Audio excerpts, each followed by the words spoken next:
Hello friends. UPSC mains में high score करना is a guarantee that you will find your name in the final list and also you will get your preferred service. And for that आपके mains के answers का proper evaluation होना बहुत important है। और यहाँ पे IAS network with a team of toppers और जिन्होंने लेटेस्ट यूपीएससी के इंटरव्यू दिए हैं, they will help you in your evaluation process. For further details contact us और visit our website of IAS network. Thank you.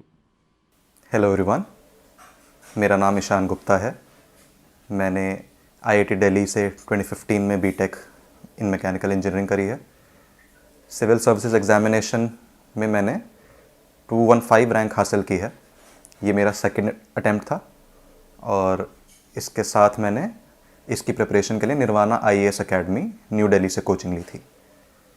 मैं आपके साथ ये शेयर करना चाहूँगा कि बीइंग एन इंजीनियर मैंने लॉ ऑप्शनल चुना और उसको पढ़ते हुए ये एग्ज़ाम को उत्तीर्ण किया है। तो क्या कुछ फैक्टर्स रहे थे मेरे उस डिसीजन में और कैसे मेरे लिए वर्क करा है, तो होपफुली आप लोगों के लिए ये हेल्पफुल रहेगा। I think first of all जो बहुत प्रैक्टिकल एक डिसीजन में हमारे फैक्टर होता है वो होता है कि सब्जेक्ट स्कोरिंग होना चाहिए। तो बिफोर चूजिंग माई ऑप्शनल मैंने काफ़ी लोगों से बात करी, अपने इंटरेस्ट्स भी देखे, पर स्कोर्स मेरे लिए भी काफ़ी इंपॉर्टेंट थे कि स्कोरिंग हो तो अच्छा, नो डाउट अच्छा रहेगा ही।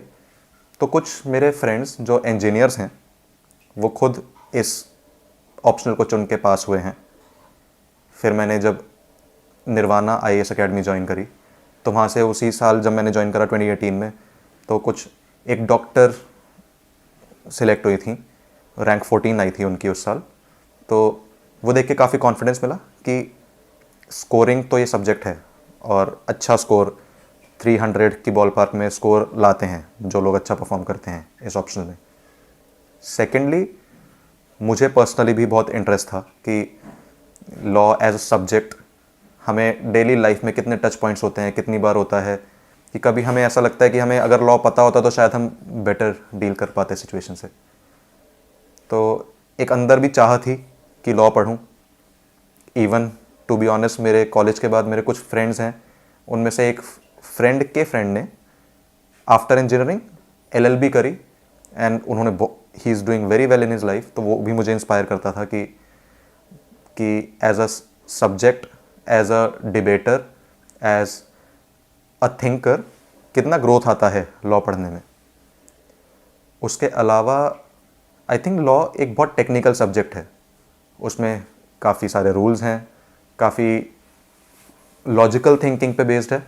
तो एज एन इंजीनियर मुझे ये बहुत उसमें फ़ायदा रहा कि उसके सीखने के लिए बहुत लंबी लंबी थ्योरीज या एब्स्ट्रैक्ट कॉन्सेप्ट्स नहीं, बट बहुत practical, logical, sequential, rules based thinking जो हमारी होती है इंजीनियर्स की, वो यहाँ भी काम आई। तो सिंस मैंने लॉ फर्स्ट टाइम पढ़ रहा था अपनी लाइफ में, तो कोचिंग के नोट्स पर मैंने कम्प्लीटली रिलाई करा है। मैंने कोई बहुत अलग अलग सोर्सेस से डील नहीं किया। हमारे सर ने हमें बिल्कुल bare acts of the constitution, Indian penal code जो क्रिमिनल लॉ के लिए होता है, तो ये इंडियन कॉन्ट्रैक्ट एक्ट, बिल्कुल बेसिक एक्ट्स से हमने पढ़ा है चीज़ों को और एकदम जम के डिस्कशंस करी हैं। ऑनलाइन भी कुछ रिसोर्सेज मिल जाते हैं जब हम कुछ टॉपिक सर्च करते हैं, जैसे कुछ कंटेम्प्रेरी लीगल डेवलपमेंट्स होती हैं, उनके लिए कोई जनरली नोट्स एज सच नहीं होते, तो उनके लिए गूगल सर्च बहुत हेल्प करती है। और अपना personal keeping up to date with the latest legal developments वो काफ़ी हेल्प करता है एग्ज़ाम में। लॉ एक बहुत डायनामिक सब्जेक्ट है।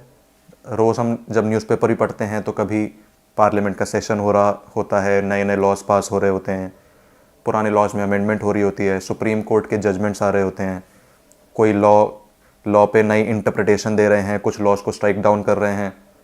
तो ये लॉ करंट एनवायरनमेंट से भी बहुत ज़्यादा कनेक्टेड रहता है, तो उससे मोटिवेशन और भी ज़्यादा हाई रहती है।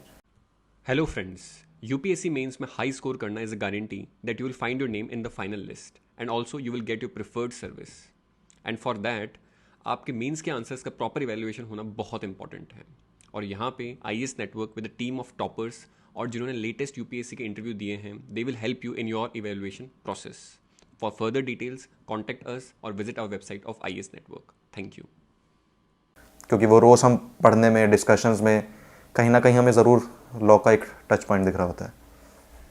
तो मैं आशा करता हूँ कि आप लोग अगर चुनना चाहेंगे तो लॉ को भी एक बहुत इम्पॉर्टेंट ऑप्शनल की तरह अपना एक कंसिडरेशन देंगे और अपनी अपनी ज़रूरतों के हिसाब से इसको चुनने में सक्षम रहेंगे. मैं दिल्ली नॉलेज ट्रैक को भी थैंक यू करूँगा. उन्होंने मुझे अपॉर्चुनिटी दी कि मैं एस्पिरेंट्स तक पहुँच पाऊँ, व्यूअर्स तक पहुँच पाऊँ और अपनी स्टोरी उनके साथ शेयर कर पाऊँ. Thank you so much everyone and best of luck.